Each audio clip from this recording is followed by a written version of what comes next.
हम सब के कोई ना कोई सपने जरूर होते हैं और हम उन्हें पूरा करने की कोशिश भी करते रहते हैं। मगर क्या कारण है कि एक वक्त के बाद हम उनका पीछा करना छोड़ देते हैं। नमस्कार दोस्तों, एक नई बुक समरी के साथ इस लर्निंग जर्नी में आपका स्वागत है।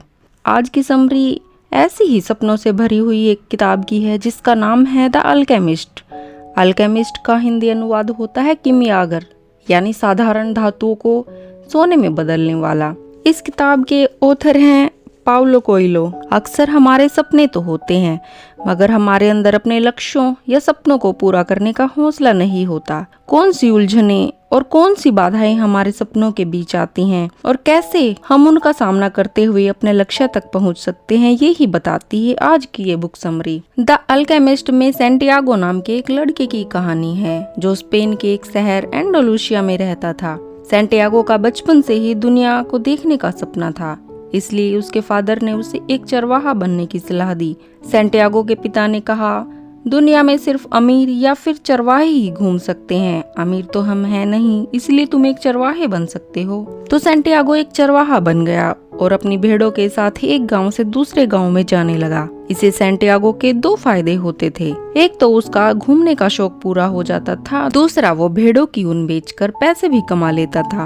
इस बार भी सैंटियागो एक यात्रा पर निकला। सैंटियागो आज बेहद खुश था क्योंकि आज वो उसी गांव में जा रहा था जहां कुछ दिन पहले उसने एक व्यापारी को ऊन बेची थी। व्यापारी की एक बेटी थी जिसे सैंटियागो बहुत पसंद करता था और वो इसीलिए खुश था क्योंकि वो एक बार फिर व्यापारी की बेटी से मिल पाएगा। चलते चलते रास्ते में ही रात हो जाती है और सैंटियागो अपनी भेड़ों को एक चर्च में छोड़ देता है और खुद एक पेड़ के नीचे सो जाता है। इस बार भी उसे वो ही सपना आता है जो पहले भी कई बार आ चुका है। एक बच्चा आकर उसकी भेड़ों के साथ खेल रहा है। बच्चा अचानक से उसके पास आता है और उसका हाथ पकड़कर उसे एक पिरामिड के पास ले जाता है। वो बच्चा सैंटियागो को बताता है कि तुम्हारे लिए यहाँ बहुत सारा खजाना छुपा है। लेकिन हर बार की तरह जैसे ही वो खजाने वाली जगह पर पहुँचने वाला होता है, उसकी नींद खुल जाती है। इस सपने के बाद सैंटियागो बहुत बेचैन हो जाता है। वो उस सपने का अर्थ जानने के लिए एक महिला के पास गया जो सपनों का अर्थ बताया करती थी। महिला सैंटियागो के हाथ अपने हाथों में पकड़ लेती है। इससे सैंटियागो घबरा जाता है और कांपने लगता है।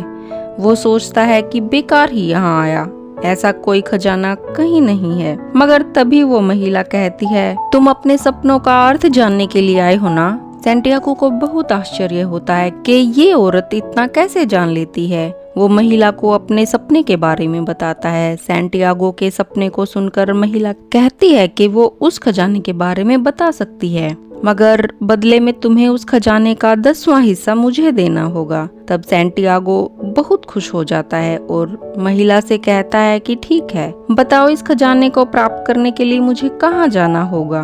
तब महिला बताती है कि उसे मिस्र के पिरामिड में जाना होगा। वहाँ उसे बहुत सारा खजाना मिलेगा और वो बहुत अमीर आदमी बन जाएगा। लेकिन सैंटियागो को महिला की बात पर भरोसा नहीं होता। वो सोचता है कि उसने यहाँ आकर अपना समय ही बर्बाद किया है। फिर भी सैंटियागो महिला से पूछता है कि पिरामिड तक वो कैसे पहुँच सकता है। महिला बताती है कि ये सब उसे नहीं पता, वो सिर्फ सपनों के अर्थ बता सकती है। सैंटियागो महिला से पूछता है कि अगर वो मिस्र नहीं पहुँच पाया तो क्या होगा। तब महिला जवाब देती है कि तब मुझे खजाने का 10वां हिस्सा मत देना, और वो चली जाती है। अब सैंटियागो थोड़ा दुखी हो जाता है। फिर वो एक बाजार में जाता है और वहाँ से एक किताब लेकर पढ़ने लगता है। जब वो किताब पढ़ रहा होता है तभी एक बूढ़ा आदमी सैंटियागो के पास आता है। सैंटियागो को ये अच्छा नहीं लगता। बूढ़ा आदमी सैंटियागो से पूछता है कि वो कौन सी किताब पढ़ रहा है।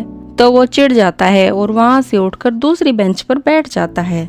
तभी उसे अपने पिता की दी हुई नसीहत याद आती है कि कभी किसी का अनादर नहीं करना चाहिए। इसलिए वो वापस आकर बूढ़े आदमी को बताता है कि वो कौन सी किताब पढ़ रहा है। तब बूढ़ा आदमी सैंटियागो को बताता है कि ये किताब तो मैंने पहले ही पढ़ी हुई है। तब सैंटियागो बूढ़े आदमी से पूछता है, तो बताओ इसमें क्या लिखा है। बूढ़ा आदमी सैंटियागो को कहता है, ये किताब हमें बताती है कि किस तरह हर आदमी अपनी किस्मत को खुद ही चुनता है। हर व्यक्ति अपनी किस्मत को बनाने वाला और बिगाड़ने वाला खुद ही होता है, मगर एक समय पर आकर हम किस्मत पर अपना नियंत्रण छोड़ देते हैं और जहाँ किस्मत ले जाती है वहीं चलते रहते हैं। किस्मत के भरोसे रहना इस संसार का सबसे बड़ा झूठ है। अब सैंटियागो को उस बूढ़े आदमी की बातें अच्छी लगने लगती हैं और वो उससे और भी बातें करने लगता है।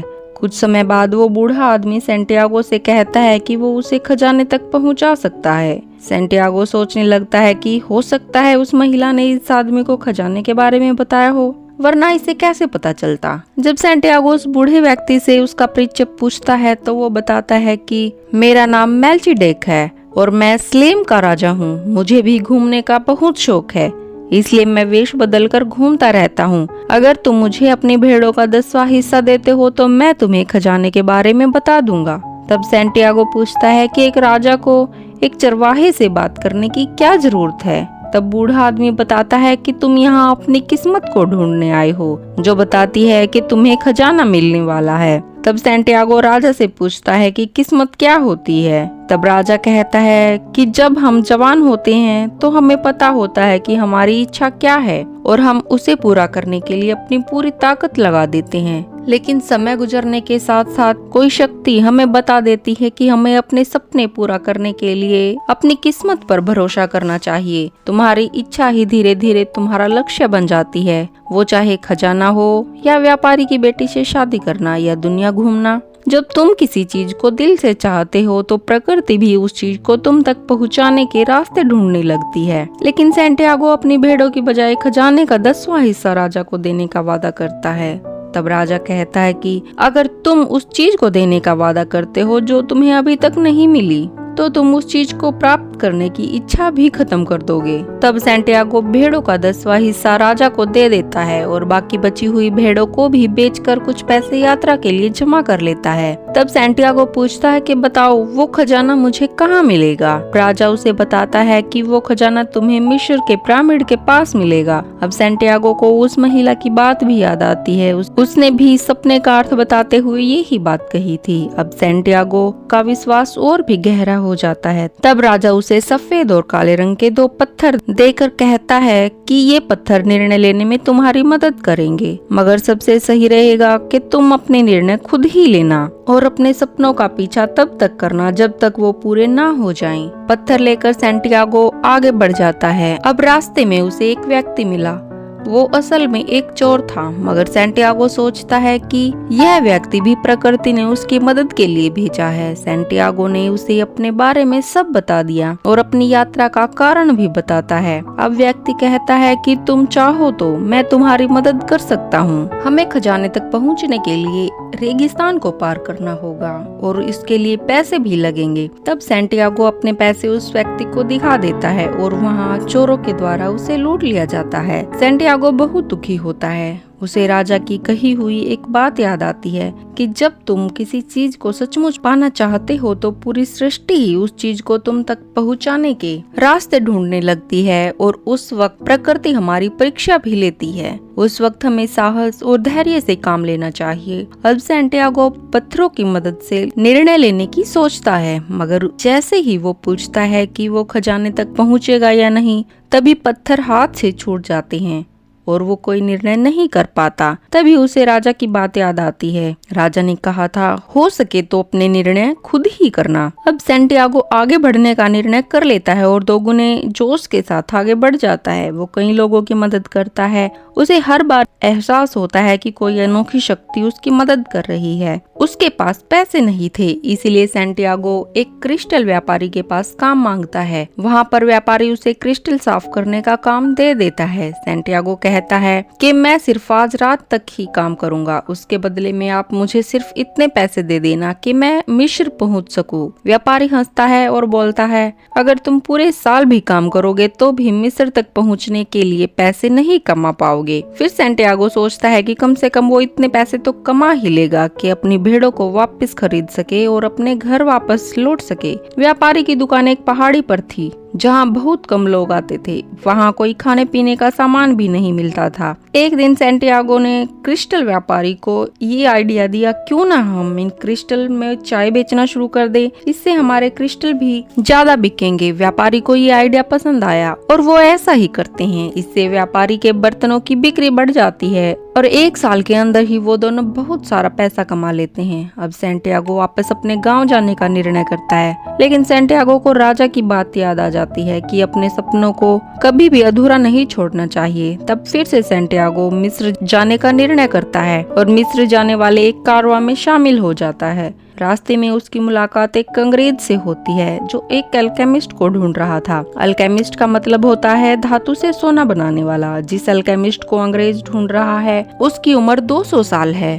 जब दोनों अल्केमिस्ट के गांव पहुंचते हैं तो वहाँ लड़ाई झगड़े और दंगे शुरू हो जाते हैं और सैंटियागो वहाँ पर फंस जाता है। तो सैंटियागो अल्केमिस्ट को ढूंढने में अंग्रेज की मदद करता है। अल्केमिस्ट को ढूंढते ढूंढते दोनों एक कुएं के पास पहुँचते हैं, जहाँ उनकी मुलाकात फातिमा नाम की एक लड़की से होती है और फातिमा सैंटियागो को बहुत पसंद आती है। फातिमा उन्हें अल्केमिस्ट का पता बताती है। अल्केमिस्ट अंग्रेज से बोलता है कि तुम पिछले 10 सालों से मुझे ढूंढ रहे हो, क्या तुमने खुद कभी सोना बनाने की कोशिश की? अंग्रेज कहता है नहीं। तब अल्केमिस्ट बोलता है अगर तुमने कोशिश की होती तो अब तक तुम सोना बना चुके होते। एक दिन सैंटियागो को 2 बाज आसमान में उड़ते हुए दिखाई देते हैं। सैंटियागो को आभास होता है कि कोई सेना गांव पर हमला करने वाली है। वो ये बात गांव के सरदार को बताता है। सरदार बोलता है कि अगर ऐसा नहीं हुआ तो उसे सजा मिलेगी। मगर अगले दिन सचमुच सेना गांव पर हमला कर देती है। सरदार पहले ही तैयार था, इसलिए वो लड़ाई जीत गए। सैंटियागो से खुश होकर सरदार ने सैंटियागो को 50 सोने की मोहरें दी और उसे गाँव का काउंसलर यानी सलाहकार भी बना दिया। अब सैंटियागो वहीं फातिमा के साथ रहने का निर्णय कर लेता है और ये बात वो फातिमा को बताता है। तब फातिमा उससे कहती है कि वो अपने सपनों को पूरा करे, क्योंकि सच्चा प्यार कभी उसके चाहने वालों को अपने सपने पूरा करने से नहीं रोकता। वह वहीं रहकर उसका इंतजार करेगी। इसके बाद अल्केमिस्ट सैंटियागो को कहता है कि वो उसे खजाने तक ले जाएगा। रास्ते में रेगिस्तान में कबीले वाले लोग उन्हें पकड़ लेते हैं। वो किसी तरह बच के वहाँ से निकलते हैं और एक सन्यासी के घर पहुंच जाते हैं। उसके घर अल्केमिस्ट तांबे से सोने के 4 टुकड़े बनाता है। इसमें से वो एक खुद रख लेता है, एक टुकड़ा सैंटियागो को दे देता है और 2 टुकड़े सन्यासी को देकर कहता है कि जब सैंटियागो वापस आएगा तो उसे एक टुकड़ा और दे देना। अल्केमिस्ट वहाँ से वापस चला जाता है। कुछ दिन बाद सैंटियागो पिरामिड तक पहुँच जाता है और वहाँ खुदाई करना शुरू करता है। तभी वहाँ कुछ लुटेरे आते हैं। वो सोचते हैं कि वो सोने का टुकड़ा सैंटियागो को वहीं खुदाई करने पर मिला है। वो उससे कहते हैं कि सारा सोना वो उन्हें दे दे। सैंटियागो अब अपने सपने के बारे में उन्हें बताता है। तभी उनमें से एक लड़का सैंटियागो पर हंसता है और कहता है कि ये आदमी पागल है, ऐसा भी कभी होता है। ऐसा ही एक सपना मुझे भी आता है कि स्पेन में एक टूटे फूटे चर्च के पास एक पेड़ है। चरवाहे अपनी भेड़ों को वहां आराम करने के लिए रोकते हैं और उस पेड़ के नीचे सोते हैं, लेकिन मैं इतना बेवकूफ नहीं हूँ कि सपनों के पीछे स्पेन तक पहुँच जाऊँ और वहाँ खुदाई शुरू कर दूं। और वो लोग सैंटियागो को पागल समझकर छोड़कर वहाँ से चले जाते हैं। अब सैंटियागो बहुत खुश होता है और हंसने लगता है। उसे एहसास होता है कि खजाना वहीं उसी पेड़ के नीचे है जहाँ पर वो सोया था। अब वो वापस आ जाता है, उस पेड़ के नीचे खुदाई करता है। सच में उस पेड़ के नीचे खजाना होता है। वो खजाना निकाल लेता है और खजाने का 10वां हिस्सा देने के लिए वो उसी औरत के पास जाता है जिससे उसने 10वां हिस्सा देने का वादा किया था। उसे उसका हिस्सा देकर वो फातिमा के पास वापस आ जाता है और दोनों शादी करके खुशी खुशी रहने लगते हैं। द अल्केमिस्ट एक बहुत ही फेमस बुक है, इसे सभी को पढ़ना चाहिए। बुक से हमें बहुत कुछ सीखने को मिलता है। जैसे जब भी हम अपनी इच्छा या सपनों को पूरा करने के लिए निकलते हैं तो हमें कुछ त्याग भी करने पड़ते हैं। जैसे सैंटियागो को अपनी भेड़ें बेचनी पड़ती हैं। जब भी हम अपने सपनों की तरफ बढ़ेंगे तो सैंटियागो की तरह बहुत सी मुसीबतें भी रास्ते में आएंगी और हमें डर भी लगेगा, मगर साहस करेज हमें उस डर से लड़ने की शक्ति देगा। जब भी आप कुछ पाना चाहते हैं तो संपूर्ण सृष्टि उसे पाने में आपकी मदद करती है। इस दुनिया में असफल होने का डर ही है जो किसी भी सपने को पूरा होने से रोकता है। हर किसी को पता होता है कि दूसरों को अपना जीवन कैसे जीना है, बस अपने जीवन के बारे में नहीं पता होता। बीच बीच में जब कोई प्रॉब्लम आती है तो सैंटियागो की तरह हमें भी लगता है कि अब हमें क्विट कर लेना चाहिए, मगर सैंटियागो की तरह हमें भी ये ही सोचना चाहिए कि इस जर्नी में मैं बहुत कुछ सीख चुका हूँ, हर दिन पहले से बेटर बना हूँ और मुझे क्विट नहीं करना चाहिए। एक समय ऐसा भी होता है जब सैंटियागो के पास बहुत पैसा होता है, वो आराम से अपना जीवन बिता सकता है, मगर फिर भी वो अपने सुख ऐसो आराम को छोड़कर अपने सपने को पूरा करने के लिए निकल पड़ता है और अंत में उसे पता चलता है कि खजाना तो स्पेन में ही है। ये प्रकृति खजाना किसी ऐसे इंसान को ही देती है जो उसके लिए मेहनत करता है, जो उसे पाने के लायक होता है, जिसकी सिर्फ उसे पाने की डिजायर नहीं होती बल्कि वो उस खजाने को डिजर्व भी करता है। और इन्हीं लर्निंग्स के साथ इस बुक समरी को यहीं समाप्त करते हैं। आज की बुक समरी आपको कैसी लगी कमेंट करके जरूर बताएं। चैनल को सब्सक्राइब करके इसे ग्रो करने में अपना योगदान दें। मिलते हैं नेक्स्ट ऑडियो बुक समरी के साथ, तब तक अपना ख्याल रखें, खुश रहें, मस्त रहें।